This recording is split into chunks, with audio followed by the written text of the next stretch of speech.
Chair will call the meeting to order.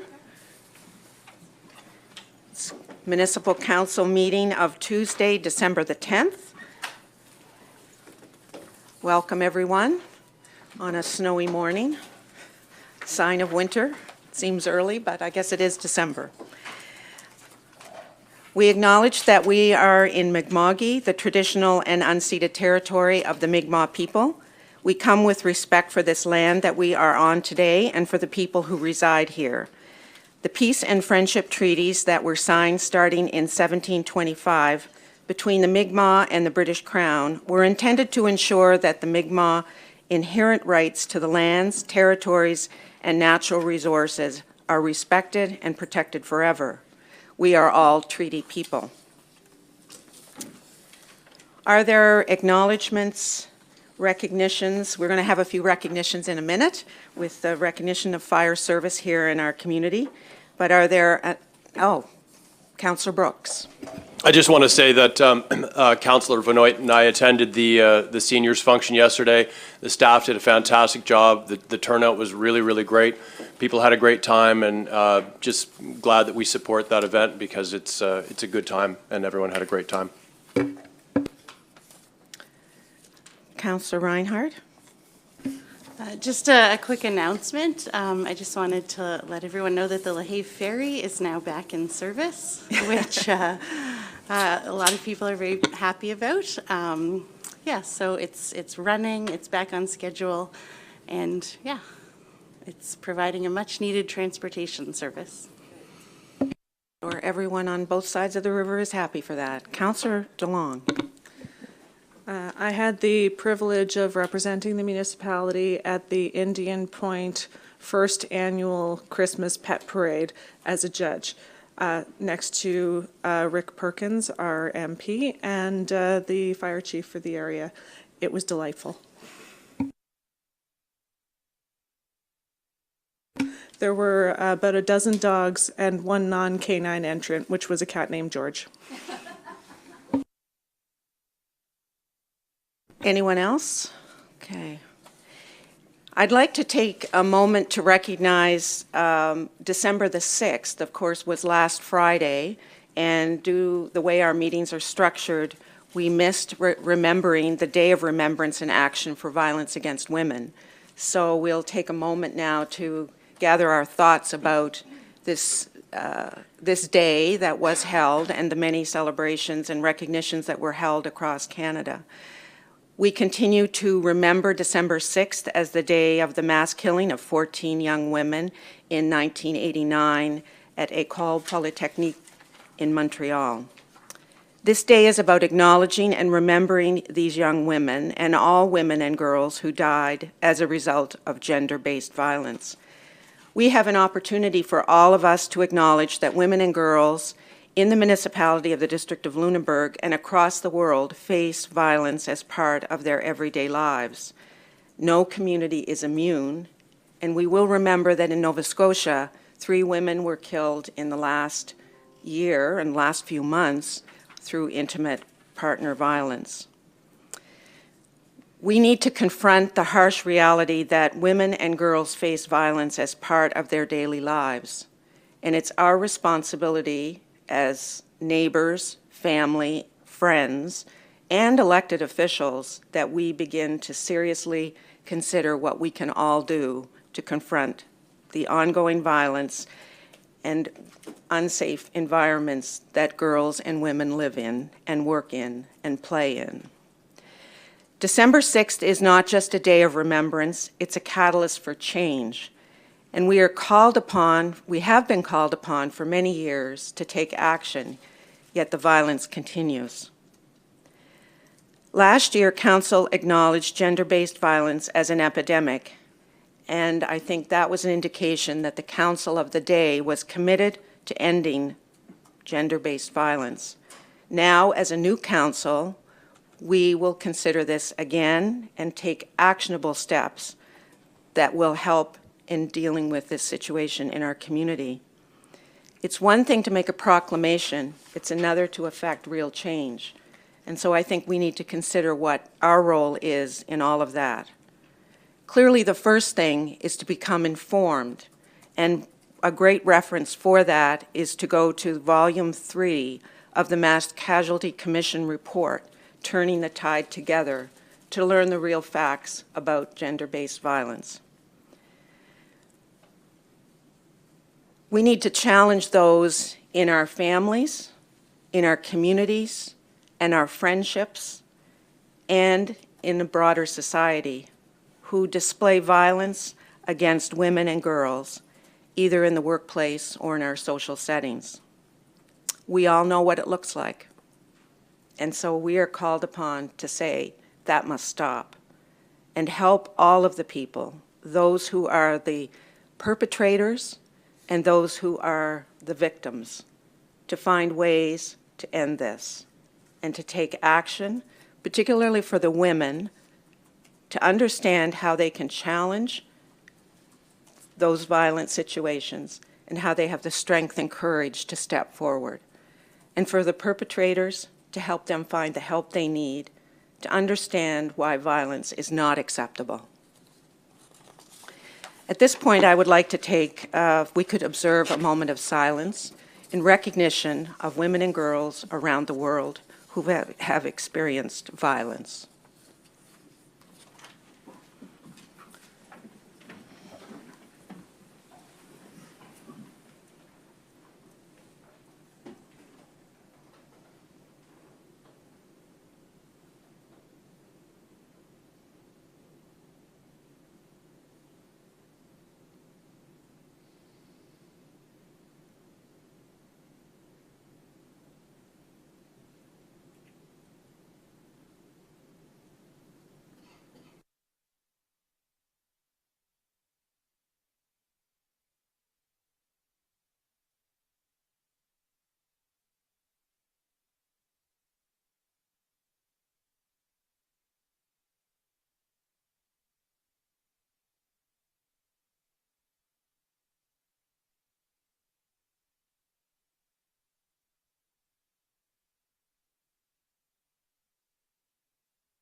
This morning we have with us two members of our community who have served for more than 50 years in the fire service.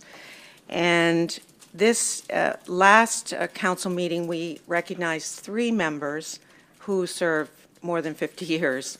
This is 5 in our community, so it's quite outstanding that we would have this kind of service and commitment to providing such a valuable service in our community. So today, really happy to acknowledge 2 members, and one a very familiar face, Reed Wynot, who was formerly a councillor here and a familiar face at Gow's and other shops in Bridgewater, but for many years at Gow's, but always serving in the Bridgewater Fire Service, although he lives in Dayspring. Reed's been a member of the Bridgewater Fire Department since September the 10th, 1973. He's worked his way up in the ranks, holding the top position of chief for 7 years, from 1998 to 2005. Reed was instrumental in writing the history book for the Bridgewater Fire Department that was released a number of years ago. He's been an active member on many committees during the service time and is still very active today. Reed is currently a firefighter on Engine 1 crew, and I know from listening to council meetings and attending council meetings, Reed always brought the fire service perspective to the discussion where it was appropriate. And so that was, I think, a very valuable contribution in the work that council has done over the years. So I'm happy to acknowledge Reed Wynot's service to our community with presenting him with 50-plus years of service award today.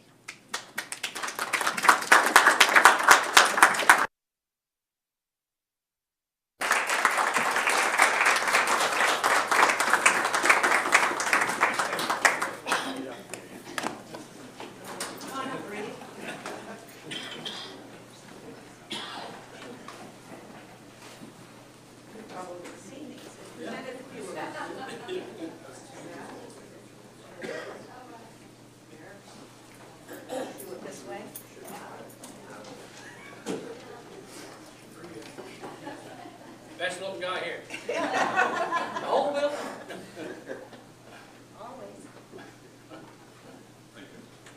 It's a lovely picture of Reed. Look at that.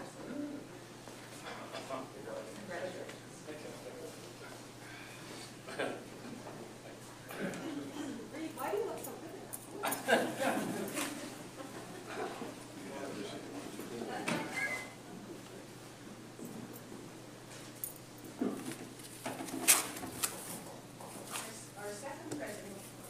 Our second presentation is to Charles Horseman, also from the Bridgewater Fire Department, and I think it's important to recognize that often the Bridgewater Fire Department gets called out to support so many of our other fire departments in the area, and so we consider them part of our fire service as well.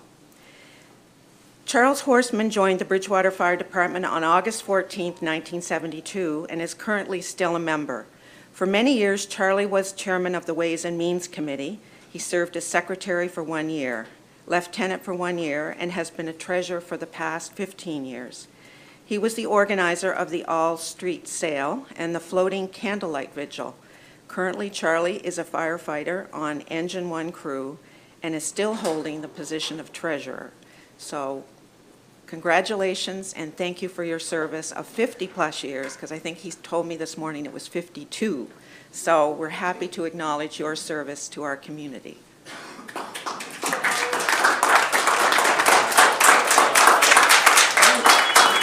figure.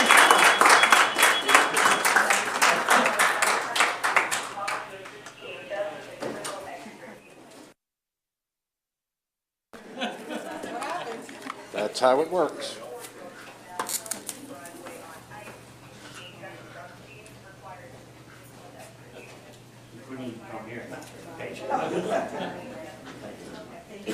We'll just stand in here.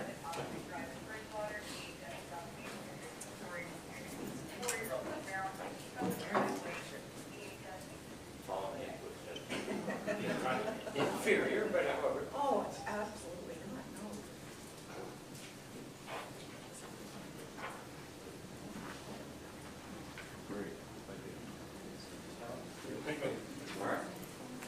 Did Joey got tape? Thanks, Chris. Good luck in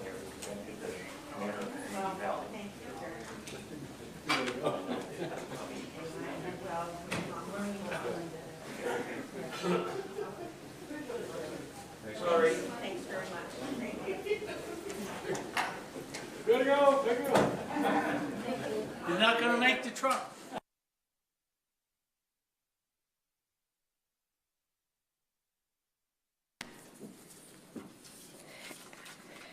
And our final acknowledgement for the day is a proclamation on Alzheimer's Awareness Month. Whereas there are an estimated 16,000 people living with dementia in Nova Scotia, and whereas it is projected that the number of people living with dementia in Nova Scotia will increase by 87%, with nearly 30,000 people likely to be living with dementia by 2050. And whereas the Alzheimer's Society of Nova Scotia is committed to alleviating the personal and social consequences of Alzheimer's disease and other dementias, and to promote the search for the causes and cures. Therefore, be it proclaimed that I, Mayor Elspeth McLean-Weil, on behalf of the District of Lunenburg, do hereby proclaim January 2025 as Alzheimer's Awareness Month in the District of Lunenburg.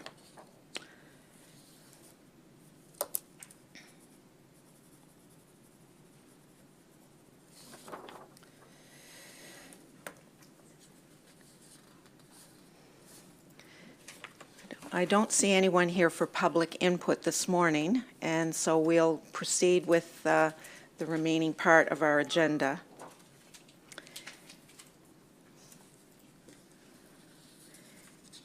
Are there changes or additions to the agenda? Yep. Thank you, Chair. I would like to request that Council add an item under Section 14 in camera, under Section 22(2)A, sale of land, for an in-camera discussion in Council this morning. Yes. Could we have a mover to add the agenda item, please? Moved by Councillor Oikel, seconded by Councillor Bell. All those in favor signify by raising their hand. Those opposed, motion is carried unanimously.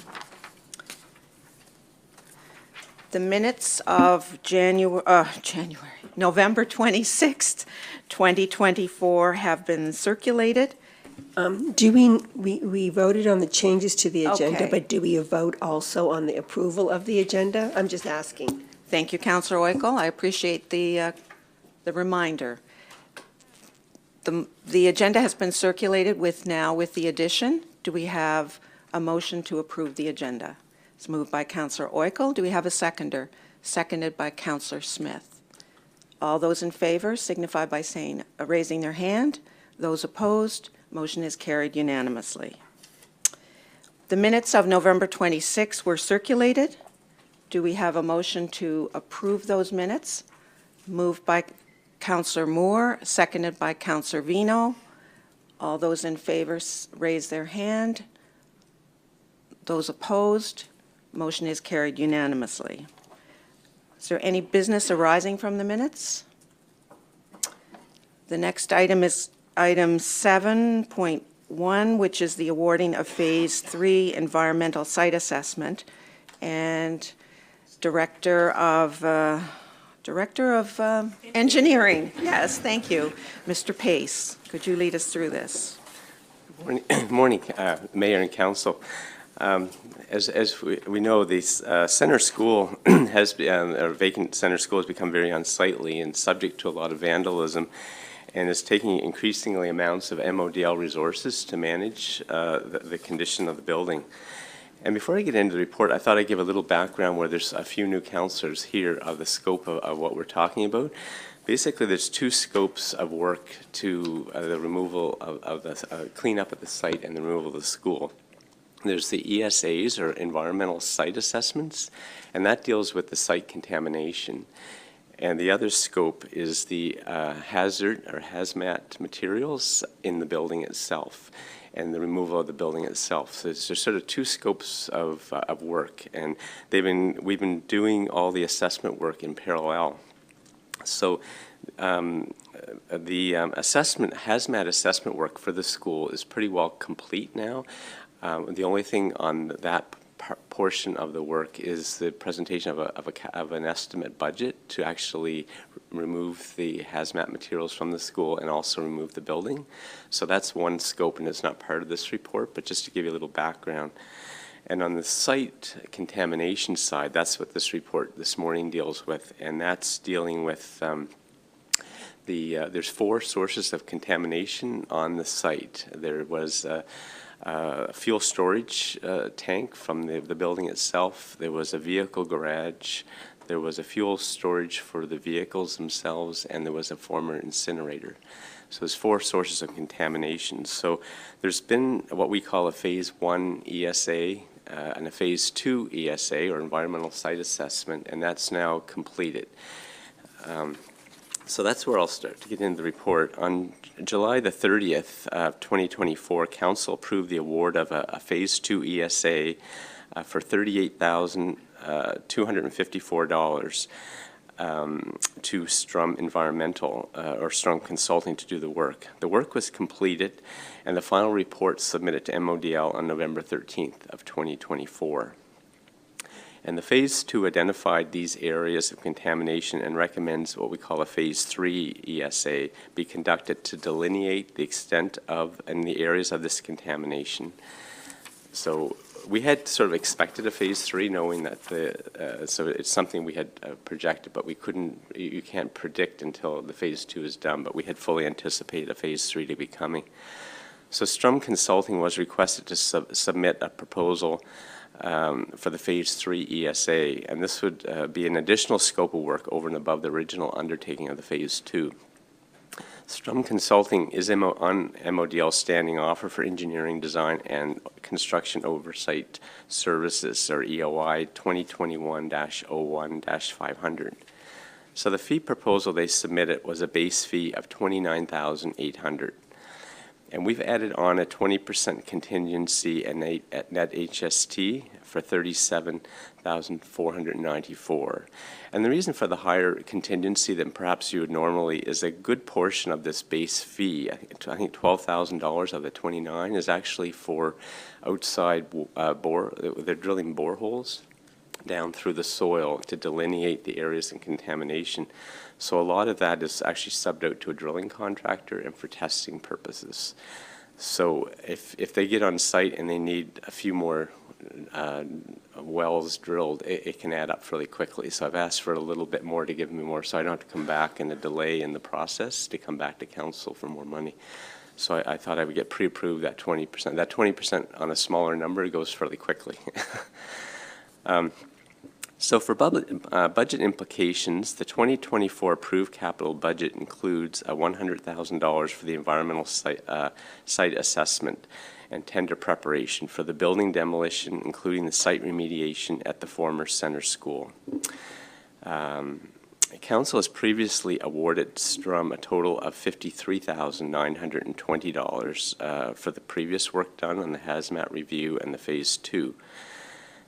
The fee proposal of $37,494 brings the total fees for all the professional fees, including all the contingencies and net HST, to $91,414. And this is within the approved 24-25 capital budget amount of $100,000.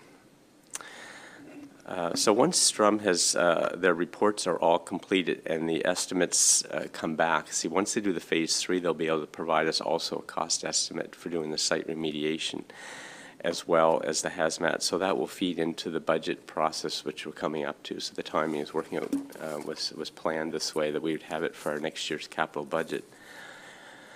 And the work plan, once the phase 3 ESA is awarded, they expect it from the time they start to be about 6 weeks. And like I say, that'll provide a Class D estimate for the cost. And I should highlight that when we do have to get the estimates, I've asked them to break it down into what degree of cleanup we want to do on the site. In the case of the former Riverport School, there's two choices. There's a Tier 1 level of cleanup and a Tier 2. And the Tier 1 allows you to do anything with the site, and that's what we achieved in Riverport. It allows, in particular, potable water. So if you want a water source on that property in the future, you have to get to Tier 1.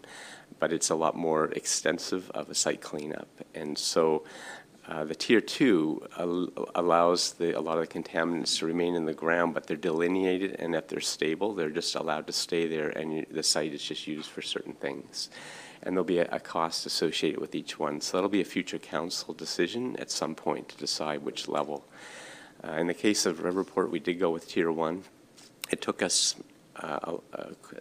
quite a bit more money, and it took a lot more time because you had to inject chemicals into the soil, into the bedrock, and so on. So it took quite a while to clean up. It probably took us an extra 1.5 to 2 years. For those on council that would remember that, it takes longer, but it leaves the site clean.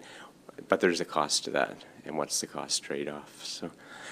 Alternatives, once a phase 2 ESA is done and it identifies these levels of contamination, there's an obligation, and STRUM will be doing on our behalf to file it with Environment. So we're essentially go on notice once you go through this process, and it starts ticking off timelines for cleanup. So there is an obligation. So there's really no alternative but to go ahead with the phase 3 ESA report.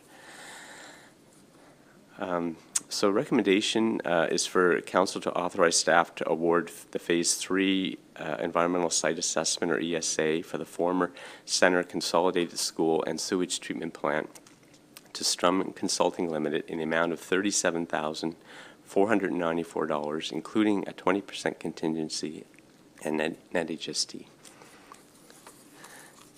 Thank you, Mr. Pace. What I would like us to do is to put the motion on the floor, and then we can have discussion and questions related to this. So if we could have someone propose a motion as it's prepared. Councillor Vino. Yes, I'd like to put the motion on the floor To Mayor McLean Weil and members of council, I move that Municipal Council award the Phase 3 Environmental Site Assessment for the former Center Consolidated School, PID 601-61999, and Sewer Treatment Plant, portion of PID 601-61957, to Strum Consulting Limited in the amount of $37,494, including a 20% contingency and net HST. And I so move. Do we have a seconder for that motion? Councillor DeLong. Now we can open it for discussion and questions if people want more information from Mr. Pace. Councillor Moore. Thank you. Remind me again, this has been ongoing for a few years now. Remind me again, what about the well on the property? There is one drilled well. Right. For potable water, and that's actually part of the Phase 3 assessment, is they're going to do further water sampling of that water. Okay, so we don't know yet if that well is contaminated. It wasn't part of the Phase 2. Okay. So it's going to be. Phase 3. Yeah. Now, for the cleanup of the sewer treatment plant, does that mean digging it right up and getting rid of it, or just cleaning it up and letting it there? Yeah, And I don't understand how that would work, so. Yeah, the sewage treatment plant is on the other side of the highway, actually, on a Right, separate okay. property. So this is just the environmental site assessment. It's not the actual removal.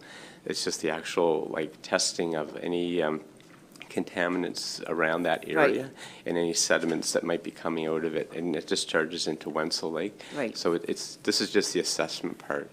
And also, I should mention that part of the Strum scope will be to develop a tender package so that we'll have this tender ready when it's done, and then it'll go out to contract for demolition. I should have just explained as well the process that we really want this project shelf ready to go, and a lot of it's going to depend on funding. And so we have the demolition and site cleanup in this upcoming budget year, but we have to have it all shelf ready. And we did this in the case of Riverport School. We had it shelf ready with all the environmental assessments. And then we have to seek funding opportunities. Right. So in the case of Riverport School, we got 73% funding. Perfect. 40% from the federal government, 33 1/3 from provincial, and we paid that 26 and whatever. Okay, so And hopefully that will, So depending on, and I've been talking to Amy Wombold, our grant coordinator, to tee her up as to when these opportunities may come up. But they may not, it may, particularly where it's going to be a sizable number, it may not come up until 2 years from now, who knows? Okay. But we want it shelf ready to go. thank you. Other questions, further questions on this? Councillor Brooks. Do we have any idea if our intention is to get to a level 1 on that piece of property? Knowing the extent of the contamination of this site versus the Riverport School, I think the cost estimates may dictate council's decision how far we want to go with it, and the future use of that property. If we use it for like soccer fields, and it's something that you don't require potable water, and it may be advantageous just to go to Tier 2. And we also own the adjacent property where the soccer field, it's a separate PID. If we want a water source, a potable water source, we may potentially use that PID, that parcel of land, for potable water, and just leave this as more of a brown field. And we have done that in the past, too. At the MARC facilities, we've identified contaminant soil underneath the program building. It went underneath the building. We had boreholes all delineating that to make sure it wasn't infiltrating any further from the epicenter, and it hasn't, and it was stable over a period of time. So we left it in the ground, environment's aware, and it just limits the use. It's there. So it's advantageous. What is the cost of a Tier 1 cleanup? So if we're going to leave it at Tier 2, theoretically, is it necessary to do the Level 3 evaluation? At this point, it is, because we have to delineate the extent of the contamination and whether it's migrating off-site. So we have no choice. Councillor Oikel. Thank you. To Stephen, through you. I was wondering, Stephen, when I look at Center School, I'm standing in the front, and there is the old playground on the side to the left of the elementary part of the school. So will they be doing some boreholes there to see if anything's gone over there? Because I can't imagine that being contaminated, because everything, if I recall, as a student there, everything was on the right. Yes. I just respond, the Phase 2 identified the areas of concern, and so the scope in the Phase 3 is going to be very localized to those 4 sites of contamination, so it won't go off-site. The Phase 2 kind of rules, or even the Phase 1 would have outruled some of that. So we've got a very specific geographic area that we'll be targeting on the Phase 3. Councillor Smith. Just a new counselor question, new to this issue. What are the province's obligations in terms of this site, or are they all our obligations for that site? And is the funding expected, or are we going to have to work hard for any funding to remediate that site? There's a couple questions there, and one comes down to legal, and Tom will feel free to chime in, but one is under the Environment Act. We're obligated to, we can't pass it on like to others, for example. We couldn't sell, even if you put a clause in saying that, we're not responsible, selling it for $1 and we're not responsible in any way, that has no bearing legally with the Environment Act, and we've had JC rule on that, so it's our problem. And so your second question? Yeah, I guess my question was really like, shouldn't the province have some shared responsibility? Yes, and the chances of getting funding, and I think, I think the province, we made, MODL made a decision at some point to inherit these buildings. Some municipalities decided not to inherit their schools, and there was a decision way back that we would. So it is ours. So now, I would say the province, I think it's a community, or a provincial issue to have a school in this condition. So I think there'd be some pressure on all levels of government to provide funding. It's just a matter of getting the right timing. And perhaps others can. I'm just going to ask our CAO to speak to this as well. So Stephen's being too gracious. There wasn't an option given to municipalities. They're required to take old schools. And so the recent change to the service exchange agreement removed that obligation. So in the future, schools that are declared surplus by the province, the municipalities have the option to acquire, but aren't necessarily required to take them as they were in the past. And as Stephen's indicated, we were very successful in funding for the correction of the environmental issues at the Riverport School. And our hope is that by having a package or a tender package that's ready to work on, that when future calls are put up by the federal provincial government for funding, that we'd be in a position to make that application. Our hope is to get as much grant funding to cover the cost, because we were not the polluter. We are the owner of polluted property, and the obligation is on us to clean it to the extent that council feels necessary, so whether you want to get to the Tier 1 or Tier 2. This is one of those ones where it was truly downloaded to the municipality. I should just... Councillor Moore. Sorry.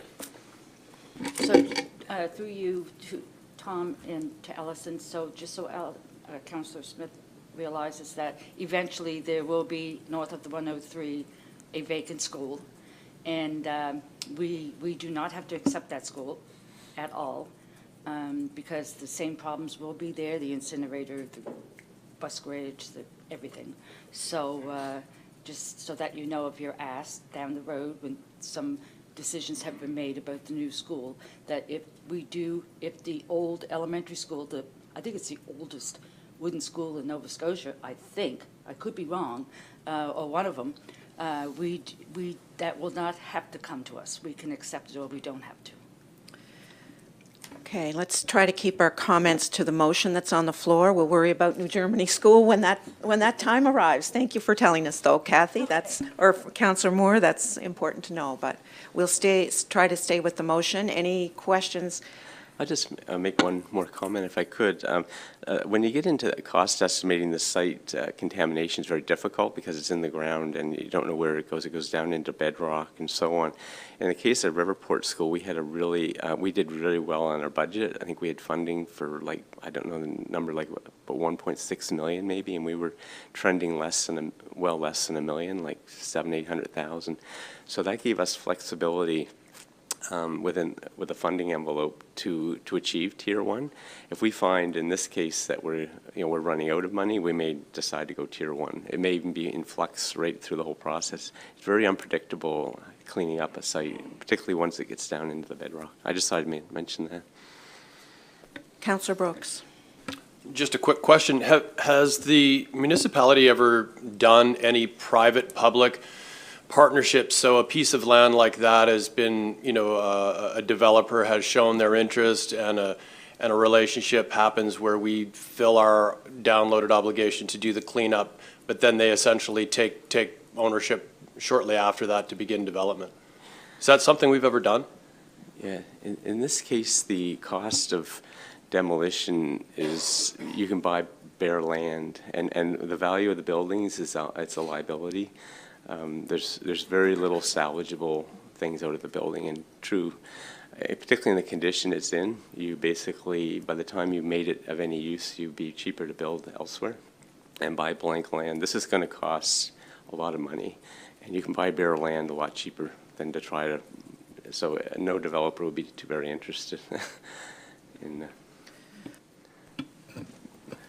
Just to add on to that, in the last decade, the municipality has received 3 surplus schools, and a very large number of staff hours have gone into exploring the opportunity to find partnerships, find reuses, find commercial uses. The Riverport was one school where we had a number of agreements. One came very close to fruition, but the environmental contamination tanked that project. There were additional efforts made to find a community partner in a former school in the Blockhouse area. Eventually, the municipality was able to dispose of that. So it's in private hands now. But again, the condition of the building and the site were issues in terms of finding a viable partner. And there were multiple uses. Some of them were at least temporarily successful on Center School. But the level of effort required is high, and most commercial partners do their due diligence and determine that there isn't a financial model that works for an old contaminated school. Thank you for that. I am just anything else, Mr. Pace, you want to add? I'm just going to say that in the future we'll try to keep our comments to the motion that's on the floor. I think it's important. We have new councillors, myself included. We need that background, but as we go forward and evolve our meetings, we will try to keep our focus on the motion on the floor, but I'll be a little lenient now as people learn what all the configurations that may be about the motion that may be somewhat related but not directly. So I just put that out there, but I will be a little lenient for a while. Is there any other discussion that you want to raise on this motion that's on the floor? Although seeing none and hearing none, I will ask all those in favor of accepting the motion as presented in 7.1, that Municipal Council award the Phase 3 environmental site assessment. All those in favor signify by raising their hand. Those opposed, motion is carried unanimously. Thank you very much. We do have a presentation, but we're a little bit ahead of schedule, so we'll move to 9.1, and our CAO will lead us on this. Thank you, Mayor. So as part of the application process for the Community Solar Garden program, there was a requirement that applicants get the approval of the Department of Municipal Affairs and the Minister. So in September 20th, 2024, the Mayor wrote to the Department of Municipal Affairs and Housing and Minister Lohr and requested support for the solar project. Municipal Affairs then had a discussion with the Department of Natural Resources and Renewables, and the department has now confirmed that we are not required to get a letter of support from Minister Lohr as we apply for the Community Solar Garden Program, which is under the Department of Natural Resources and Renewables. So this letter is just confirming that we no longer need that component to move forward with the application. Any questions? Seeing none, we'll move on to Finance Committee, and I'll ask Ms. Wenzel to come forward. Okay.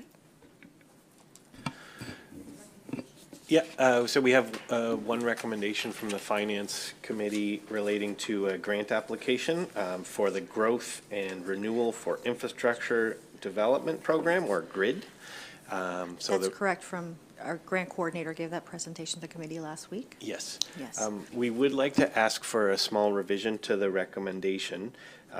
It's our belief that Phase 3 is the most appropriate phase for additional funding to go towards, but we realized after we brought that motion forward from a strategic perspective, it would be better not to include the phasing in case the province has different ideas, and it makes it easier to move the application forward for that funding to go towards Phase 4. So your motion sheet, you'll see, removes the reference to either phase and simply identifies the Cookeville wastewater treatment plant upgrades as a project. So if council is okay with that slight adjustment for strategic purposes, we look for that motion from council. Yeah, the motion hasn't been put on the floor, so if someone will move it, I'll presume that then and we can discuss it. And Councillor Bell has moved the motion. Would you read it, please? To Mayor McLean Weil and members of council, I move that Municipal Council accept the recommendation of the Finance Committee and endorse the Cookeville wastewater treatment plant upgrades project as the funding priority for the Growth and Renewal for Infrastructure Development Program, known as GRID, G-R-I-D. I so move. Moved by Councillor Bell. Do we have a seconder for the motion? Councillor Burns. This is open for discussion, and if any of the public that may be watching this want to hear more about this, they can refer back to the video from our Finance Committee meeting December the 5th, I think. 3rd, December the 3rd for more detail. But if we would like questions or discussion on this, now would be the time to ask for clarification. Do you have anything you want to add, Ms. Wenzel, to this? No? Okay. Don't see any questions. All those in favor signify by raising their hand. Those opposed, motion is carried. We'll move to, thank you. We'll move to staff reports, and this is a recommendation on the 55-plus games, a request for finance, and we'll turn it over to our CAO. Thank you, Mayor. So as I believe most of council would be aware, the LCLC was a successful applicant to host the 2025 Nova Scotia 55-plus games. It's scheduled for September 2025, and there's approximately 700 participants that will be attending for a number of activities and social events. This is a funding request that's being submitted to Municipal Council by the LCLC. The request is that council approve awarding the Lunenburg County Lifestyle Center $10,000 to come from the 2024-2025 Recreation Parks and Tourism operating budget to be used towards the planning and execution of the Nova Scotia 55-plus games being held in Lunenburg and Queens counties in September 2025. So a host committee has been struck. Work is taking place towards organizing the event. It's really ramped up since approximately October of 2024, and the timeline is very tight. The LCLC budget did not include sufficient funds to move forward with the project, and so the request is being made to both the town and the municipality to supplement the LCLC funding by $10,000 from each unit. There is funding applications going out to ACOA, which is hope will be, as they have been in the past, a sponsor for the for the 55-plus games. Trudy Payne, the Director of Recreation, who's homesick today, has examined her budget and is able to accommodate the request for $10,000 from the current recreation budget.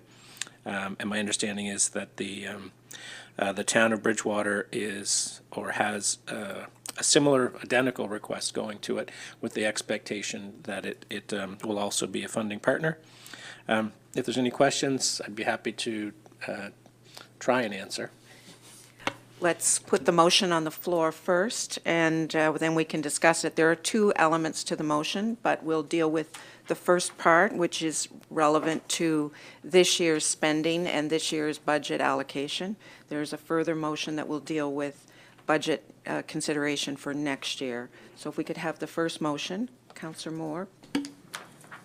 To Mayor McLean-Wall and members of council, I move that municipal council, I move that municipal council award funding to the Lunenburg County Lifestyle Center in the amount of $10,000 to be used towards the planning and execution of the Nova Scotia 55-plus games to be held in Lunenburg and Queens counties in September 2025 from the 2024-25 Recreation Parks and Tourism operating budget.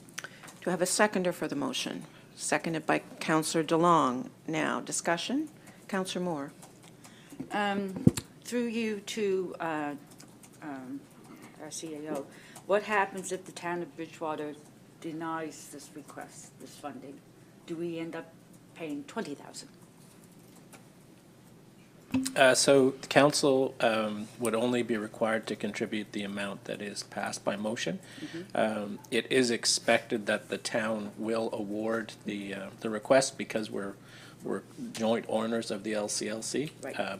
And so the board has been presented with this request, and the board supported the request to go to each municipal unit for the $10,000. Thank you.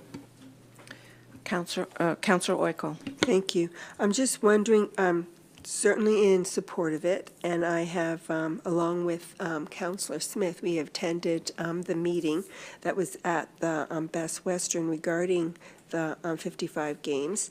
I'm just wondering, though, what will not be done because this is being taken out of her budget? She's using this. What was this allocated? Do we know what it was allocated for, or? Yep, so I think Ruth can answer that question. Ms. Walwyn? So originally, we were planning another event, so we budgeted for that. It was going to be during the November-December period when we saw a lull in visitors to the area. The idea was more so based around a holiday outdoor experience. But when we found out we needed to reallocate the funds, we ceased planning on that event. Okay, thank you. Councillor Smith. Yeah, I just wanted to note that I'll be supporting the motion. I attended the breakfast meeting and was really happy to see that they are planning to have venues across the area, which I really appreciate. And one of the events I'm really excited about is a mountain biking event at River Ridge Commons, which I think would be the first one there. I'm not sure. But it's a great opportunity to bring people to that park, to that area. And there's lots of opportunities associated with that, having social events tied to the games. I think it could be a real boost to the area, and I look forward to working with the organization if everything goes ahead. Councillor Burns and then Brooks. Good. This is just a question about funding in general, just for anyone who may be referring back to this post our decision. As you know, as an owner of the LCLC, the municipality here, correct me if I'm wrong, but like fundamentally, if we were to say no and the town were to say no and they were still to spend the money anyways, one way or another, we end up paying for this. It's just a matter of how we allocate it in the budget, correct? I mean, I'll be supporting it because of that, and it should get done. But if I'm wrong, just let me know. It's more just for public information to refer back to. Yeah. So yes, Councillor Burns, you're correct. In the event that the LCLC runs a deficit, the deficit is shared 50-50 between the town and the municipality. So it's instead of being made to do it, we're being asked to do it. So you actually get to make a positive decision instead of picking up a deficit. Thank you very much. Councillor Brooks. Thank you. Is this a scenario where we have ever looked for private sponsorship to help with the execution of the 55 games? Is that something we're exploring? Yes, so we just have a preliminary budget, but we're expecting to get around $20,000 in private sponsorships. So that is something we'll be pursuing. Councillor Bell. Thank you. I will be supporting the motion, and I want to say why, because quite often when we write out checks, people say, why did you support this? Or, you know, that might be money that could be used for something else. And you have to justify it at some point. I see this as an investment in showcasing our region. It brings a large number of people to the area. It will be the sale of hotel rooms. It will be the sale of meals at restaurants. So it's an economic factor as well. For me, this is an investment that will show the opportunity that we can showcase and host other events. And when people come to the area and see what a good job we do, then there will be others that will want to come here. So it's an investment. Any other questions, comments? Councillor Brooks. Sorry, just to follow up to that. So do we have some grander idea of what our cost will be? You know, is this going to be enough if we go for 20,000 in private? Do we have an idea of what our operating budget will be to pull it off presently? So it was a preliminary budget set around $180,000, and we've been working with a consultant that's previously worked on the Yarmouth Games in order to set that. So we do think it's realistic, and there's been multiple grant applications that have already gone into the province, and another one that we're working on. So it's definitely something that we will be able to handle. If anything, we are overestimating our expenses at the beginning. And we are paying all of the venues, which is another thing I would like to add, because we are renting some community halls, and so we're investing back into our own smaller communities. We're going to hear a lot about the 55-plus games. It's very exciting we have this event, and I hope that many of us are going to be able to help out in some way or help to muster volunteers in our community to help with it, because it will be a great event to showcase our area. Any other questions on the motion? All those in favor of accepting the motion that is allocating $10,000 to be used in the planning and execution of the 55-plus games from our current operating budget signify by raising their hand. Those opposed, motion is carried unanimously. Now, if we could move to the second element of consideration here, which is in the planning, giving direction for planning of the budget for the coming year, which we'll get involved in the new year, but would someone propose the next motion, please? Councillor Oikel, if you could read it. Certainly. To Mayor McLean-Weil and members of council, I move that municipal council consider during budget deliberations allocating an additional $10,000 in the 25-26 budget to be used for the planning and execution of the Nova Scotia 55-plus games, and I so move. It's been moved by Councillor Oikel. Do we have a seconder for the motion? Councillor Smith. Is there discussion on this part? Councillor Bell. Thank you. The way the current motion is read or reading, it is the word consider.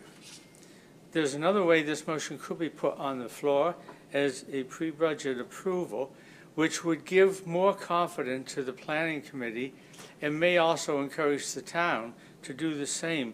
I know that if I was on the planning committee, I would feel much more confident knowing that the second $10,000 was pretty well a sure thing than putting it in discussions where it may or may not approve.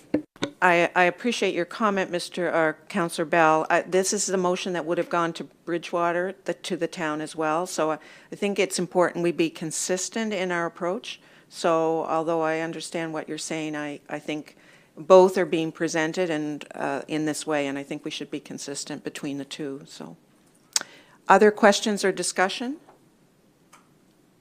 All those in favor signify by raising their hand. Those opposed, motion is carried. All right. We'll move on to 11.2.1, Planning and Development Services, Appointment of Building Officials.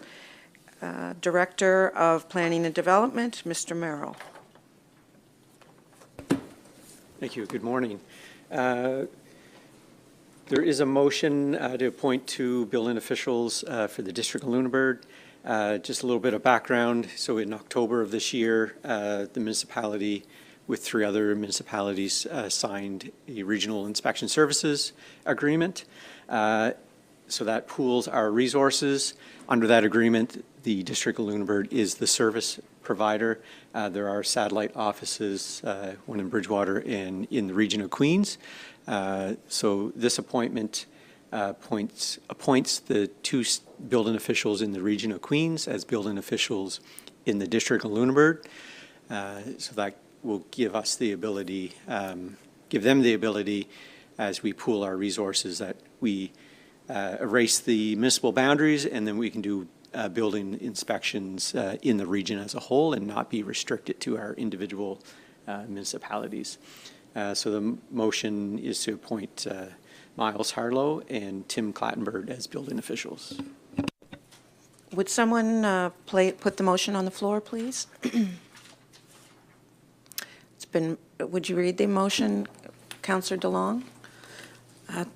To Mayor McLean-Weil and members of council, I move that municipal council appoint the following qualified individuals as building officials for the municipality of the District of Lunenburg. Those individuals being Miles Harlow and Tim Clattenburg. Do we have a seconder for the motion? Seconder is Councillor Vino. Discussion on the motion. Councillor Brooks. Are there any cost savings with this shared resource, or are there any costs we will incur with this? For these appointments, there's no cost. There's no budget implications. For purely just a jurisdiction, change to allow those individuals to operate in both places. Yeah, so the budget comes under the regional inspection services. So just appointing these building officials, there's no cost. So the cost, we pooled our resources together. So there's a formula that we pay for a number of inspections. Yep. Any other questions? All those in favor of the motion as it's presented to appoint. Could ask our deputy mayor are they here? Okay, good, if you just check. Okay. So do the updates, take a break, and then bring the presenters. Could we do your update, Deputy Mayor, and then we can take a break, and then I'll do mine after. Okay, thank you. Certainly, thank you. I've attended all my meetings as assigned as counselor and deputy mayor, including REMO and a couple strategic priority sessions. I went to the Town of Lunenburg Parade and was joined by Councillor Smith, where it snowed, rained, and then the sun came out. We had all weather possible. It was a really great day. Participated in agenda briefings, and yesterday attended the seniors' Christmas party with Councillor Brooks. This event was put on by the Recreation Department, and they did a fabulous job. I was told yesterday that we are now back to pre-COVID numbers and saw over 100 people come to that event. I think 112 was the exact number. And this event has been going on for over 20 years. We couldn't figure out the exact number, but at least 20 years, and continues to be a great event that we do for the community. And that's my update. Thank you. We're going to take a 5-minute break, and then we'll come back with our presentation.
We'll call the meeting back to order, and we have a presentation from the pickleball community, Jared Ullman, and I'm not sure if Wayne's coming with you, or you're going to do this, Jared, on your...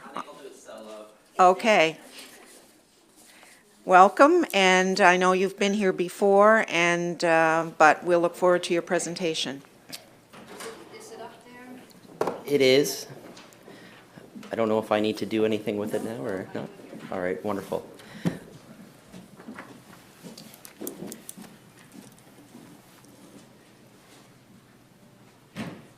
Am I set to go? Go ahead. All right, wonderful. Well, thank you for the introduction. My name is Jared Yeoman. I'm the president of the South Shore Pickleball Club. I've had an opportunity to meet with the council several times over the past several years, all about the initiative or the desire to have pickleball courts built in our municipality. We as a club felt that this was an opportune time to meet again, considering the number of new faces, and just to make sure that everybody has all the necessary information before any sort of important decisions are made around this particular initiative. Animation slideshow, is this working? This isn't coming out of my time, right? No. Oh, goodness, this thing's not working. Thank you. There we go.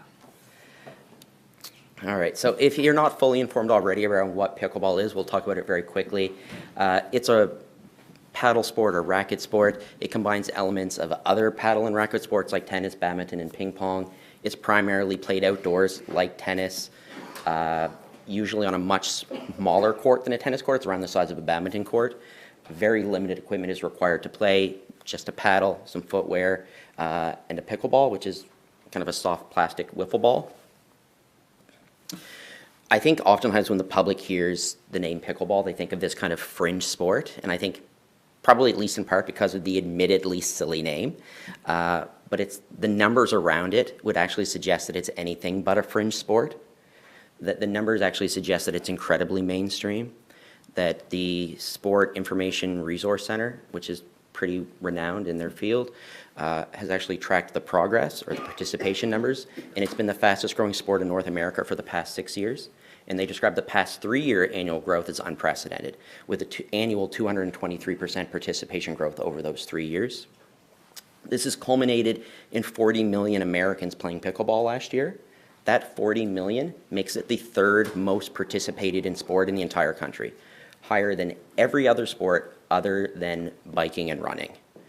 Now, in comparison, Canada obviously has less players at 4 million. Now, relative to our total population of our country, though, it works out to roughly the same percentage. So I think it's safe to say that pickleball is every bit as popular in Canada as it is in the United States. There are a couple of reasons why pickleball has really become exceptionally popular, and we'll spend very little time talking about this, other than to highlight that it's a heck of a lot of fun and that it's really extremely accessible. There are far fewer barriers to playing pickleball than there are to most other sports, that individuals who maybe look at another sport and say, there's no way I would ever be able to do this for a variety of reasons, can find a home in pickleball, that pickleball is extremely inclusive, that somebody without any athletic background is able to learn to play pickleball in an hour and go out and play at a rec group. Right? And I think this slide really just demonstrates how inclusive pickleball is, right? That this lists a number of statistics around how representative of the overall population the individuals who participate in pickleball are. That if you look at Canada's national sport, lacrosse, or our unofficial national sport, hockey, you got female participation rates around 19 or 20%. Pickleball, 40% of participants are female, right? So it's not the woeful underrepresentation that you see in a lot of other sports. And this is aided by a 50% growth in female participation just in the last year. So I think we're moving in the direction of kind of a 50-50 split. You know, demonstrating that this is a sport that applies to, again, or appeals to everyone. Similarly, we're seeing increasing popularity of pickleball with individuals with disabilities or differently abled individuals. If we were to establish outdoor courts here, we would certainly want them to be wheelchair accessible so that we can have para pickleball even within our local community.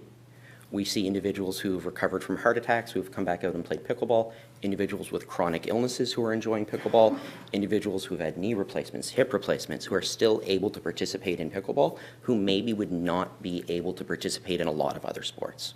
Right? It's one of the great appeals. I think, even with that being said, that's not to say that pickleball can't be played at an extremely high competitive level. Right? That yes, high level of athleticism is not required to play pickleball, but you can play pickleball at a high competitive level. We now see pro tours in Canada and the United States. Really, if you wanted to, you could probably play in a competitive tournament just about any weekend in Nova Scotia if you wanted to travel. This includes our annual provincial and Atlantic tournaments. I think we've all probably associated to some extent pickleball with like an older demographic, right? I think it's well established that pickleball is enjoyed by older adults. Kind of the forgotten demographic are children and youth. That's actually the fastest growing demographic now for pickleball players. Ages 6 to 17 years old now make up about 21% of all players. And this is, kind of respected research by the PPA Tour, one of the American Pro Tours. So 1 out of every 5 players is either a child or an adolescent and is the fastest growing demographic. Kind of on the other end of the spectrum is its extreme popularity with seniors. So older adults, with about 52% of regular participants being over 55 and another 33% being over 65 years of age. So you're seeing pickleball appealing to a tremendously diverse and broad range of individuals. Right? So if we elaborate a little bit more on that that final point, the extreme popularity amongst older adults. A couple of reasons. Probably not surprising. I've heard it described as kind of the ideal form of exercise for older adults, so it's probably not surprising how popular it's become. There are a couple of reasons why it's so popular amongst this particular demographic. One of them being that it's a relatively smaller court size, so the sport requires less mobility. Even with limited mobility, you're still able to enjoy it. The ball, soft plastic. You can only hit it so hard, right? You can't crush it like a tennis ball. Right? This means the game is played at a slower pace, puts less pressure on people's joints. Right? The game also has tremendous number of breaks in play. Rallies tend to be short. Games tend to be short. This allows a lot of opportunity to catch your breath, recover, recuperate. Right? You don't need like a high level of fitness in order to be able to play. Because the game can be played at various skill levels and intensities, nobody is forced to play beyond their comfort level. Right? You simply find a group that's willing to play at your fitness and comfort level. Right? I think one of the things that's probably really underrated about pickleball is that it can be really an intergenerational sport. That because the rules of the game, and the structure of the game rewards shot making, skill, shot selection over pure athleticism, it allows older adults to compete with players who are far younger than them. I've been very fortunate. I've had the opportunity to play tournaments with my father. I won a provincial title with a 74-year-old man. That's not happening in hockey, basketball, soccer, basically any other sport that I'm aware of. I mean, that's amazing, right?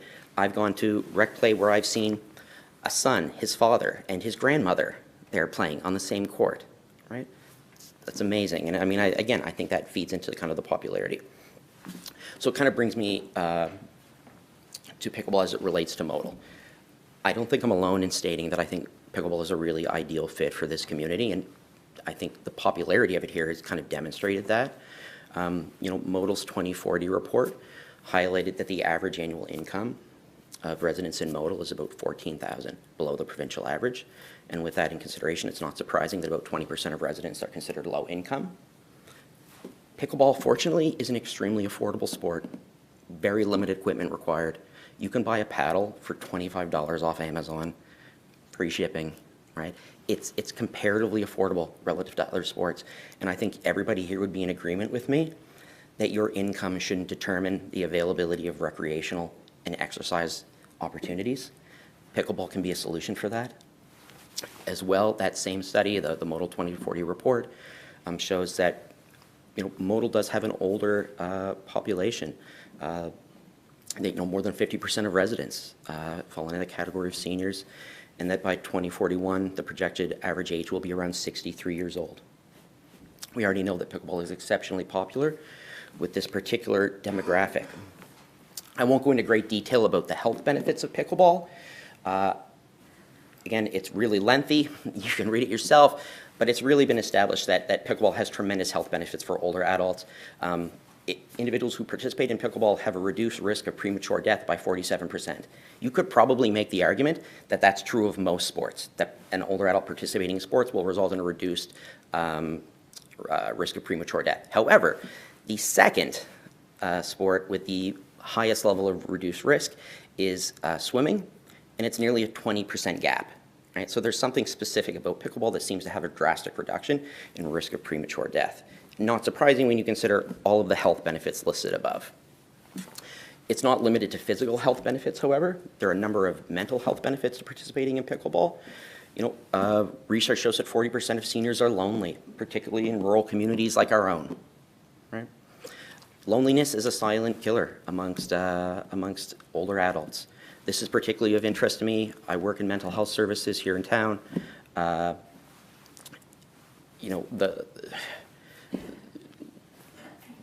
26% increased risk of premature death may not seem like a lot, but when you consider that that is comparable to going from no cigarettes to 15 cigarettes a day, it's a pretty startling number. Pickleball is a wonderful antidote for loneliness. 40% of players are identifying the social aspects of pickleball as the #1 reason they play. Right? This is something that we can provide members of our community as an antidote, to the high rates of loneliness. And not surprisingly, studies show that seniors who participate in pickleball have lower rates of loneliness, report greater sense of connection to their community. They have greater life satisfaction, lower rates of depression, and increased rates of self-confidence. So in terms of pickleball here on the South Shore, considering our older demographic, considering all the information I just gave you, not surprising, it's been booming here since it arrived here in 2014. We had, I believe it was 4 people brought the sport back to Nova Scotia after being introduced to it on vacation. That group of 4 has blossomed since 2014 to be well over 500 participants in Lunenburg County. Fortunately, and also fortunately, the extreme growth of pickleball, the extreme interest in it, has really meant that we've been unable to meet the demand. Like, the facilities simply can't keep up with the demand. It's not uncommon to go to drop-in and end up sitting more than you're actually playing while waiting for an opportunity to access a court. Actually, booking a court has become extremely difficult because of it. There are a lot of people who simply don't play as much or at all because of court availability. Other areas in Nova Scotia has addressed this by developing dedicated outdoor pickleball courts. Since I first met with the council in 2021, 35 locations across the province have built courts. We're still waiting, right? I don't mean 35 courts, I mean 35 different areas in the province have built courts. So despite us being one of the first places to play, we remain one of the last without dedicated courts. The club itself, South Shore Pickleball, was formed in 2021. This occurred around the same time as us having our first presentation to the council. Efforts were made in 2022 to have courts constructed on the LCLC property. Unfortunately, this was for naught. We were informed by contractors as well as engineers that there were a variety of reasons that why none of the land there was suitable to be used for this particular initiative. So we started looking elsewhere. We've had suggestions from council or decisions made by council, as well as a couple of other different properties. But for the first time, right, over this kind of 3-4 years, we've identified a property that we think is ideal. We've never used the word ideal for a property. We've never said a property was perfect. We think this one is perfect. And it's the property on Leary Fraser Road, PID 604-13234. Right? We think this is perfect. This is land already owned by Modal, right? I've already presented on the rationale for why we think it's perfect. It's a relatively centralized location that allows equitable ease of access, that meets a number of other specific criteria that we would look for in a site. Things like existing tree cover that provides shade, provides wind barriers, reduces glare, all things that both improve safety as well as enjoyability. We like that it has proximity to other recreational offerings, mainly the Mark. This would allow, kind of the development of multi-use family-friendly environments. We like that it's away from residences. The last thing we want to see are courts built and that have noise complaints, right? Or have anything that kind of disrupts community harmony. We also think the site has tremendous aesthetic appeal, right? That, when we've taken groups out to kind of look at it, everybody has commented, like, this is really nice, this is really pretty. That's going to be something that encourages participation and, increases a sense of pride in the locale. We also like that it has large acreage. This would allow the courts to be oriented in the proper way so that, they can be used at every hour of the day. This would allow for future additions, the addition of amenities. This would allow for the hosting of large-scale tournaments, the things to sort of bring in revenue to allow the courts to be self-sustaining.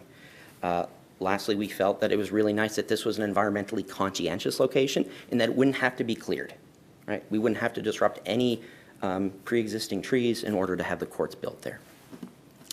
With all of this in consideration, the ask from the South Shore Pickleball Club is that the council considers entering into a management agreement with us that would allow us to develop and construct 6 pickleball courts at this proposed site using the funds that have been set aside in the pickleball reserve. Thank you very much for that presentation. I've heard it a couple of times over the last bit of time, but I think this was very comprehensive in terms of putting it in the context of new councillors that maybe haven't heard that, and to recognize the growth and development and history here in this community. I think it was Jerome Tanner and some of his friends brought the idea back from Florida and have championed it along, and now it's caught on. At this point, we'll take questions because I think it's important. There's some discussion here. Obviously, as you know, we won't make a decision today. We'll take it back, and the funds have been set aside, and it will be the decision of this council as to what we do with that and whether we proceed with it or not. But we'll start with questions. I'll start with Councillor Vino. Thank you, and thank you for your presentation. You can tell your passion for the sport with your presentation, and I appreciate that. Question I brought up before, and I don't see it addressed in this presentation, and wondered if you've put any further thought into how, if council does decide to go this route, and you are a private club, how does that play into the public being able to access these courts as well, seeing that it would be built with municipal money? Yeah, that we are certainly open to compromise and negotiating in terms of what the council would like to see how the courts are operated. The plan right now, if we were to be given management of the courts, would be to have a small membership fee, and I mean small, right? Like, it would be very affordable. We do it for a couple of reasons. One, every other single, we're really not interested in reinventing the wheel, that every other single small area in the province, small municipality that has built pickleball courts has followed the same structure where they allow the local club to kind of manage it. One of the benefits to that is that when the facility, whenever somebody is not using it, the facility will be locked, right? That members will have a gate access code so that they're able to access it. If we were to allow the courts to be entirely public, free to use, somebody would have to go lock them every single evening, which would be quite an undertaking, I would think, because there is always going to be risk of vandalism if they are left totally unattended over the evening. In terms of this small membership fee, yes, it would limit to some extent its availability to every resident. With that being said, if we were to have management of it, we would offer regular free-to-play days so that at the very least people would still have access to it periodically, so that if somebody, say, had never played pickleball, but they would like to try it, that's a wonderful time to try and see if it's something they would like to pursue further. That, again, the idea is really to have them accessible as possible while still making sure that we can maintain the safety and integrity of the facility. Other questions? Councillor Moore. So the ask, thank you for your presentation.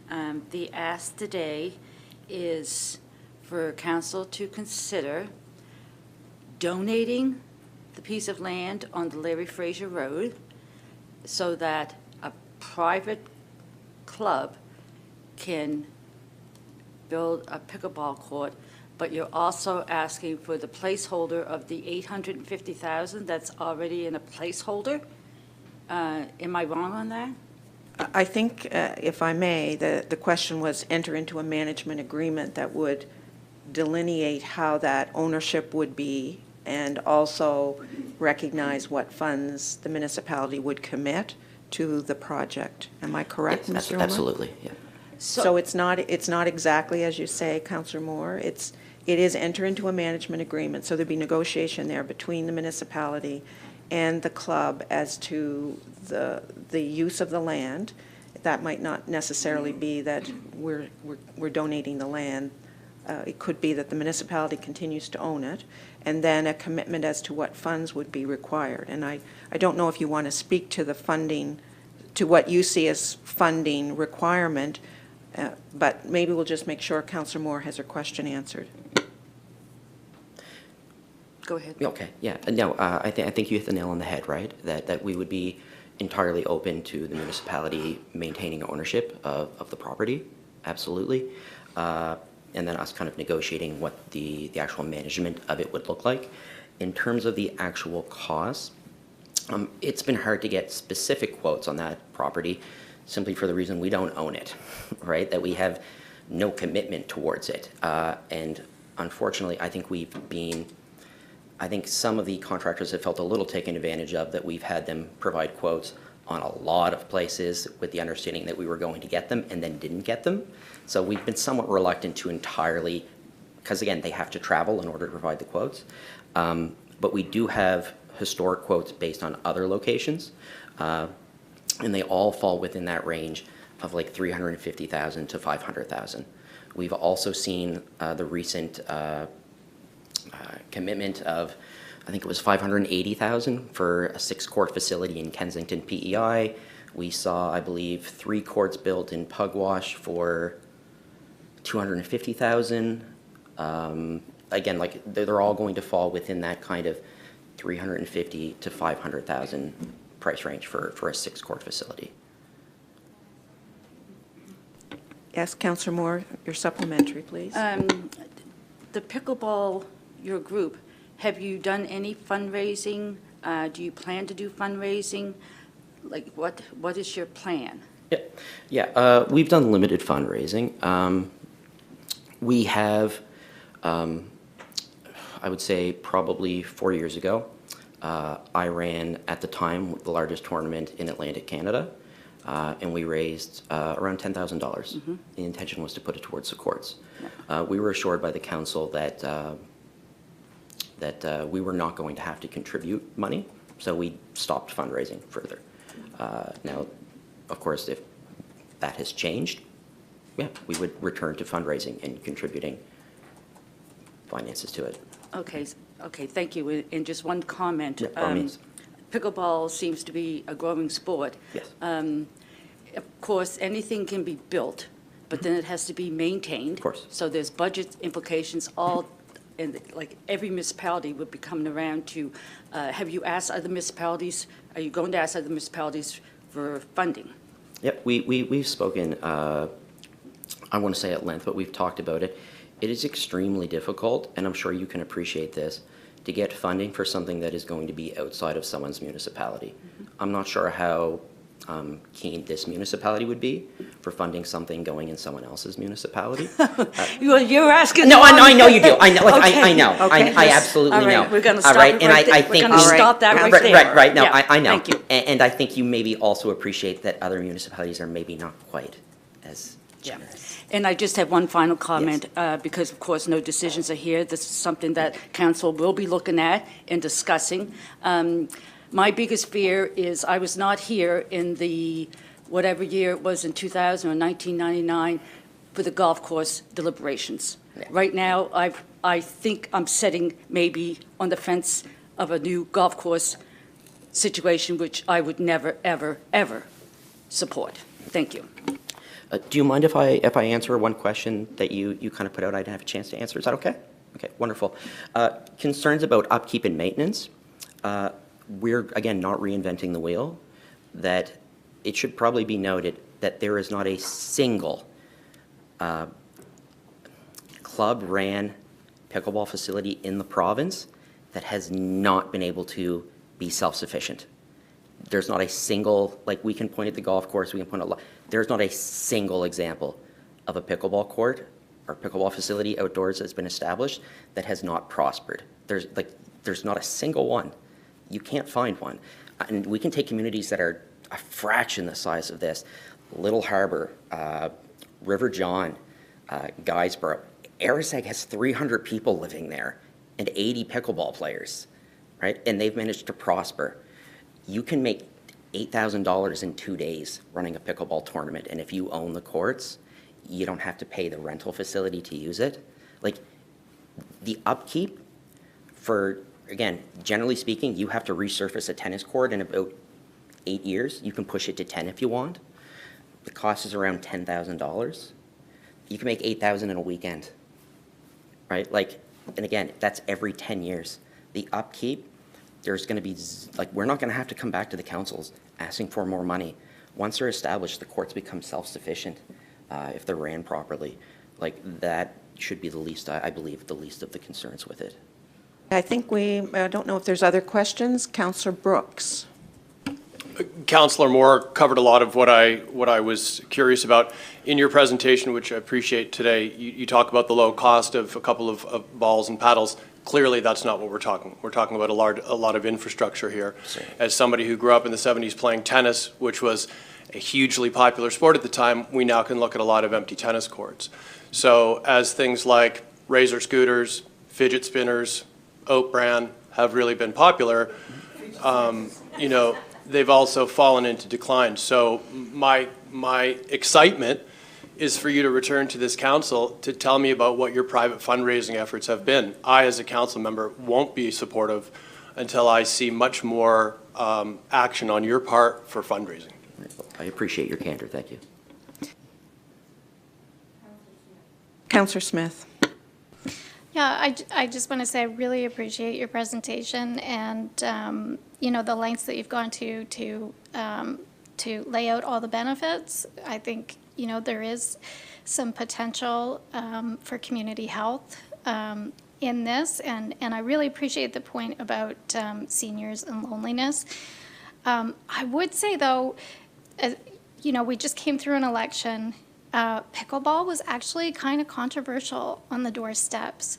I represent District 6, and it is not, I really appreciate you bringing this to educate us on the sport, but it is not well known in some areas. And when we're asking all of our municipality to take on funding or entering into an agreement like this, I just need to have the confidence that residents in my area can also have some ownership and feel like they're going to be able to access the sport. So I guess I would just say, recommend or ask if you've done any outreach in kind of, you know, some of the more distant or more rural areas of the municipality, and suggest that maybe some opportunities for trying the sport would help to move the needle a bit on people's appreciation of the sport, as you know so clearly have demonstrated. Am I able to respond to that? Okay, yeah, I think that's very reasonable. I can't speak to the individuals that you spoke with while campaigning. The one thing that I can say is that it may not be at the forefront of the consciousness of the people that you've spoken with. And I think that's very understandable, considering they in all likelihood have no place to play, right? I mean, that's kind of been the biggest issue, is that when we talk about the idea of not being able to meet demand, there are people who have never played that would like to play, who have no access to it. There's just simply not a place to play. The idea of finding a place to play to introduce the pickleball to people who maybe have never had an opportunity to play sounds really wonderful, but established players can't even find places to play. And that kind of brings us to like the whole idea of the presentation, right? Is a development of infrastructure that would allow people to play. I know that, again, I presented on the popularity amongst, say, children and youth. We have almost 0 children. We might actually have 0 children in the municipality that play, and that's because all of the availabilities are during the day when they're at school or their parents are working and can't transport them, right? Like, it's just we're missing entire demographics because we do not have the infrastructure to support it. But no, again, it's a very reasonable point, but that is kind of fits with the challenge that we're trying to address. Yeah. Just to add, and then we'll go to the couple of people that want to make comments. I did have a chance to speak with some of the other councillors from across Nova Scotia at the Nova Scotia Federation of Municipalities meeting, and I did talk to folks in Pictou County because the Arisag, although I think Arisag's right on the edge of Antigonish, Pictou County, but River John. About 20 minutes outside Antigonish. Yeah. And in those cases, they were able to access provincial and federal monies. I think you've said this before, that part of the challenge is without having some base commitment, it's hard to make those applications. I don't know if you want to speak to that? Yeah, absolutely. We've looked extensively at grants, and there are a number that we could apply for and would be very open to doing it. Unfortunately, it's kind of a non-starter when you don't have a commitment of land and potential money from the municipality, that they will not even look at the application without. I'm going to go to, there's 2 more. I'm going to take Councillor Reinhardt first, then Councillor DeLong, and then Councillor Brooks. Thank you. And thank you for the presentation. I really appreciated the information, and I really appreciate that you highlight the accessibility of the sport, not just physically, but economically as well. In my area, there are a couple probably informal pickleball groups, and they use the local school as a location. And I'm not sure that they would access something like this because it would be much farther. So I'm just wondering if you explored any solutions of using existing structures like schools to address the need. Yeah, we've spoken at length with some of the school board around like bookings. They're shockingly difficult to get. I mean, I know they're being used by the school for athletics. There have been certainly occasions. I know that I think the Bridgewater Elementary School is being used. I believe the Liverpool High School or junior high is being used. So like there are examples of them being used, but they're incredibly difficult to access on a regular basis. Yeah. Councillor DeLong. Hi, thanks for your presentation. I had the opportunity to play pickleball for the first time this year during the Women's Multi-Sport Program run through MODL. And yeah, I really do see the benefit of it in our community, and you've worked very hard to forge a relationship with this council to try to make this happen, which is why we do have the reserve fund for this. My concern, which could be addressed in a management agreement, would be the decommissioning of this should its popularity start to, decline. So in the coming decades, whatever, when it would need to be removed or transferred to a different sport or whatever, I'd just like to see that in your plan, that there is some kind of decommissioning model. Councillor Brooks? I was just wondering if, shy of having a full standalone pickleball court scenario, I know I've been in conversation with the Riverport Park group that is getting underway, and their plan is to have a couple of pickleball courts there as well. Have you spoken with them, and are you interested in some potential collaborations if you can't achieve your grander goal, but get behind support of a park that's trying to do some of that? Yeah, I think we have been in contact with them. I can't speak for the entirety of the club, but we are certainly open to compromise, right, and trying to make this work. This is not an ego project or about what I want. It's about providing like recreation, exercise opportunities for individuals in the municipality, right? So if that means compromise, like, of course, right? And certainly, and please, I think, understand some of our position is this is just about not tax dollars today, but tax dollars in the future. And so as I spoke with that park group, one of the questions I said to them was what I've posed to you. And I said, so if in a decade's time this is not the same popularity, can we stick a pipe in the ground and now it's a place for hoops? Can we transition this to tennis courts? Can this be, you know, a number of things? So it's just trying to future protect our investments as we create them. And I mean, I like any of us, I can't predict the future, right? And I know you're not asking me to. But all of the reasons I listed around why it's popular now are not going to change. It's incredibly accessible. Children, adults, men, women, people who have disabilities, competitive athletes. It appeals to everyone. And I know that, you know, trends come and go, but the broad range of people that appeals to, I believe, will give it staying power.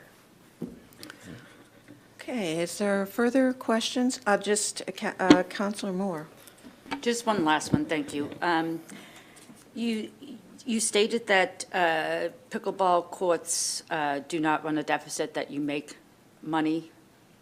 What for the revenue that you make, does it go back into the pickleball court? Where does it go? Oh, 1,000% back in. I mean, we're a nonprofit, right? We don't make profit off it. It would go back into the maintenance and offering of whether it's providing balls so that, again, we're trying to make it as affordable as possible, providing balls for club members, providing, I mean, again, if you look at some of the other different areas that have it, they have barbecues for participants, offering different like theme nights, like ladies' night, men's night, like different kind of activities. It all goes back into the maintenance and support of membership. Yeah, and thank you.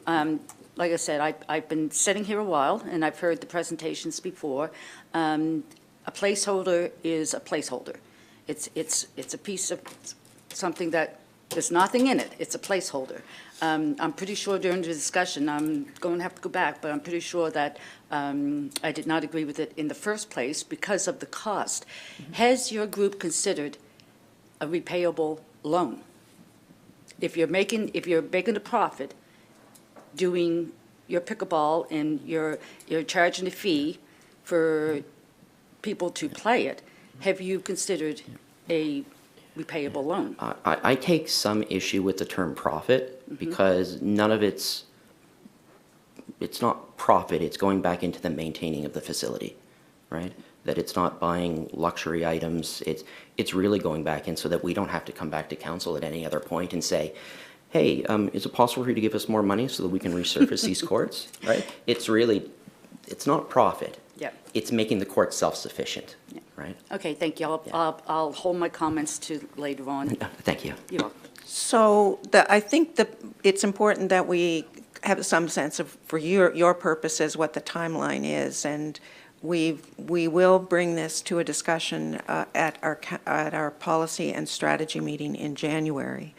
And between now and then, we'll be providing our council members with whatever material they feel they need to have a good discussion, and we'll have that discussion in January. So I want to thank you very much for your patience, and because you had to come back. Now this is twice within the last couple of months you've presented to us, and but I think it was really important that the new council members have a chance to hear it firsthand and get the background that they need to consider what we do in the future. So thank you very much. Thank you for your consideration, everybody. Appreciate it. Thank you. And I wish you, on behalf of all of us, a very happy holiday season. And to your fellow pickleball members that are in the gallery today, thank you. Where are we? Oh, my update. All right. So the mayor's report for December the 10th. Since being elected and starting into municipal government work, every day is one of learning and discovery. The learning curve is steep, interesting, and challenging, I would say. I, along with a number of other councillors, participated in the Nova Scotia Federation of Municipalities fall meeting. This was a really good opportunity to meet councillors and mayors from across the province and learn of the many activities that municipalities are involved in, as well the role that the Nova Scotia Federation of Municipalities plays in advocating for the concerns of municipalities with our provincial and federal governments. And it was very clear that the strong sentiments being held by many of the participants in coastal protection. And since then, our recently elected mayor, Pam Mood, for the Nova Scotia Federation of Municipalities, has been very vocal in her lobbying of the provincial government about the next steps with coastal protection and the government. So it'll be interesting to see where that all goes over the next number of years. I used the time at Nova Scotia Federation of Municipalities to talk and meet with some of the other councillors from our neighboring municipalities, including Mahone Bay, Bridgewater, Lunenburg, and Chester. Our success in moving ideas and projects forward in this area will certainly be enhanced by having good working relationships with all our neighbors, and that starts with getting to know them and understand their projects and ideas. The networking opportunities were good, and several mayors from across Nova Scotia introduced themselves and offered whatever the help they could provide as I learned my role as mayor. They encouraged me to reach out whenever necessary, and I really appreciated that. The session that provoked the most thinking for me was one presented by one of the national insurance companies, Intact, describing the impact of natural disasters, including floods, wildfires, hurricanes, and other storms. Her message, the presenter's message, was for municipalities to build resilience, our ability to recover from misfortunate disasters. No longer can we rely on historic data to predict the impacts of natural occurrences, thinking they'll be once in 100 years. That's no longer the case. They will continue to grow in severity and frequency. She encouraged all to look at our own disaster situations and learn what we could do better in the future. And I think that was, I was reminded of that in the REMO meetings we just recently had based on our experience with flooding in 2023. It brought it all home. The implications for adaptation are part of developing resilience. That means re-engineering infrastructure, reconsidering scheduling of repairs and maintenance, and looking at the natural assets that we have within our district. And that really resonated very strongly with me about how we think about some of our planning and our budgeting as we go forward. I think this will be helpful as I consider our role in mitigating the impact of climate change and preparing our communities for a future impact of climate change. Government is about people, the people we represent and the many people we work with at the staff level, or the people we work with in our neighboring communities. A number of us met for a social with the council members for the town of Bridgewater. This again was about getting to know each other and establishing the beginning of a renewed commitment to work together on projects of mutual interest and benefit. I felt we left the event feeling we took an important step in building a productive working relationship. I met with Kathleen Glass, the CEO of Balsam Care, the former Riverview Residential Center in Dayspring. She and her board have been working hard on plans for settling the remaining 42 residents into community settings, that is, group homes and apartments. They currently support 35 individuals living outside the facility, along with 12 in group homes in the area. They employ over 200 people. The board has many ideas of how the current facility could be repurposed and developed. This is the facility that adjacents the MARC facility. They have a strong board of seasoned healthcare professionals and community members and are anxious to discuss options as they become fleshed out. Kathleen was interested in having our council visit the facility and learn about some of their ideas. And they do expect that the next 6 months of 2025 will be focused on settling residents in new independent living situations. Along with several other councillors, I attended a public meeting in Hebbs Cross hosted by Solar Bank describing a solar farm proposed for the Crouse Settlement Road in Italy Cross. The proponents are Canadian investors who have extensive experience in Ontario and New York State. The meeting was attended by about 25 people with good questions and discussions. This is a private sector project that takes advantage of the Nova Scotia government program promoting production of solar energy as a step towards reduction of coal-fired electricity generation. All of you participated in the staff-led orientation sessions we've had on engineering, parks and recreation, accessibility, inclusion, diversity, and equity within our municipality. These orientations will conclude with a presentation on the Solar Garden project proposal, and we'll be considering that this afternoon for information. And a presentation on workshop on communication and public engagement will be held next week. Last Friday, I took part in a one-day workshop led by the CAO of Annapolis County, Chris McNeil, on meeting management. And it was really interesting. There was quite a large group of people there from more the central area of Nova Scotia. The meeting was in Truro.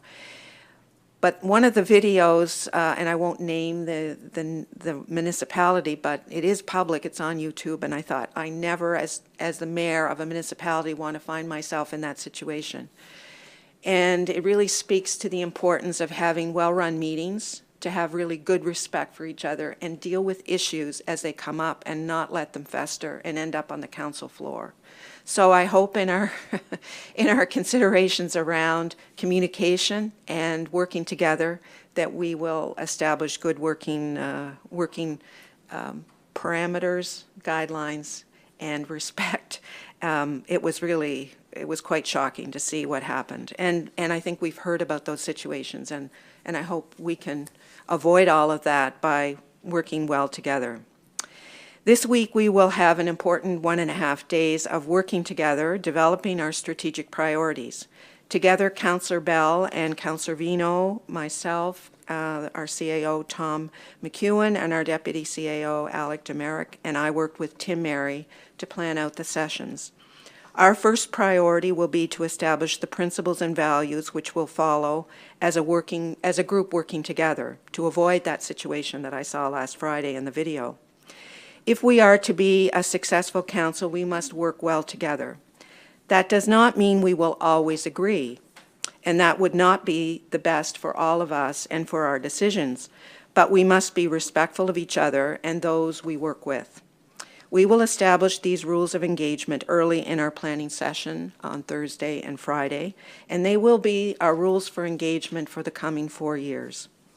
We won't complete the work in the 1.5 days that we will have, but we will have enough guidelines for staff to work on the choices that we have made and help set out some priorities for us based on the projects and the financial commitments that have already been made by previous councils and that can't be changed. But they will help us to see where we can make changes and where we can introduce new programs. Then we will make decisions, starting to make those choices in the new year, set the priorities in early January, which will then be reflected in our budget decisions. Again, our success will result from our ability to work well together so we can be productive and get good work done over the next 4 years. So that just is a little summation of my observations and experiences over the last couple of weeks. Is there any other business we need to bring up? Councillor Bell. One of the things you just mentioned in your report is the main takeaway I had from NSFM. And when I came away from that, I reflected on it several times, and that is that Nova Scotia municipal units that allow building permits to be issued without regard to coastal protection guidelines or policies allow themselves open to court challenges against the municipal building officials and the municipal unit itself, where it was always just deemed an act of God. But now that we are looking at climate change, those municipalities that don't recognize that and don't make changes that reflect what is necessary can be challenged in court. And when that statement was made, I just said to them, yeah, right. But across the bottom of the screen gave like 50 different municipal units that have been or are in court now challenging action against them. So whether they win in court or they don't, we still all know the costs of going to court. So I think that that was really a wake-up call for me, and that was my greatest lesson I took from those time away.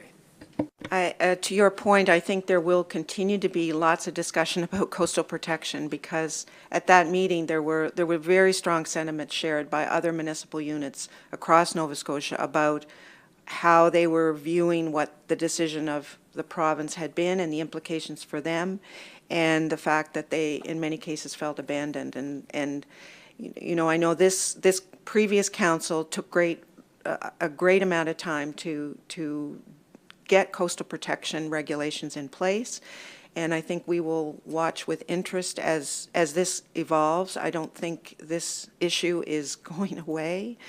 It will continue to be a big one for many municipalities, and it will be important for us to monitor how it's going in other areas, as it will be how it's going here for us. And I know there were provisions placed in the regulations to allow for a review in 5 years, as opposed to what I think is normally 10-year review of bylaws. So we'll watch what happens, and we'll watch what the weather is and what kind of storm effects have, because that does help to bring people's awareness and concern around decisions that they make regarding their properties. It will continue to be challenging for us, I think, as well, in helping our residents understand the decision and what it means for their decisions about their properties. But that that step was taken by council, and we will work with that, and we will watch with interest of the other municipalities and the work of Nova Scotia Federation of Municipalities on this, as they have a staff person funded by the province to help guide those municipalities that maybe don't have the resources. But there is risk here for all of us in various ways. So we'll watch that with interest. Is there any other business to come before the meeting? We will move. We have an in-camera session added to our agenda, but we will. We need a motion to move to in-camera at this point. It's been moved by Councillor Oikel. Do we have a seconder to move to in-camera? Seconded by Councillor Vino. All in favor, raise your hand, please. Motion. All those against? Motion is carried unanimously. We'll move to in-camera. We just need to take a couple minutes to close the live stream. Okay.